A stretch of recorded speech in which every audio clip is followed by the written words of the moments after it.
આજ 2 ઓગસ્ટના રોજ 9 ઓગસ્ટના દિવસે વિશ્વ આદિવાસી દિવસ આવવાનો છે. એના નિમિત્તે બ્લડ ડોનેશન કેમ્પનું આયોજન રાખવામાં આવેલ છે. ગત વર્ષે પણ અમે 9 ઓગસ્ટના દિવસે બ્લડ ડોનેશન કેમ્પ કરેલો. 130 જેટલા બ્લડ યુનિટ ડોનેશન કરવામાં આવ્યા હતા.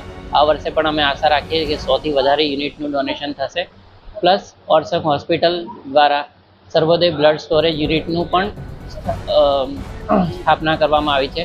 તેનામાં અત્યાર સુધીમાં 300 જેટલા યુનિટ આપણે છોટાઉદેપુરની પબ્લિકને ઇસ્યુ કર્યા છે, જેથી અહીંની સગર્ભા મહિલાઓ, સિકલ સેલના દર્દી, એ લોકોને જે બોડેલી જવું પડતું હતું કે વડોદરા જવું પડતું હતું એનાથી મુક્તિ મળી છે. અને આશા રાખીએ છીએ કે વધુમાં વધુ યુવાનો બ્લડ ડોનેશન કરે, જેથી આપણી જ માતાઓ અને આપણા જ ભાઈઓને જ્યારે લોહીની જરૂર પડે ત્યારે દોડાદોડ કરવી પડે. ડૉક્ટર જીતેન્દ્ર રાઠવા, ઓર્સક હોસ્પિટલ, છોટાઉદેપુર.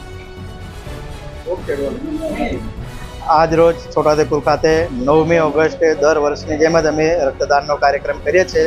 તો આ વખતે અમે 9 ઓગસ્ટે 2 તહેવાર હોવાના કારણે એક અઠવાડિયું પહેલું જ કર્યું. 9 ઓગસ્ટે 9મી ઓગસ્ટ પણ છે અને રક્ષાબંધનનો તહેવાર પણ છે.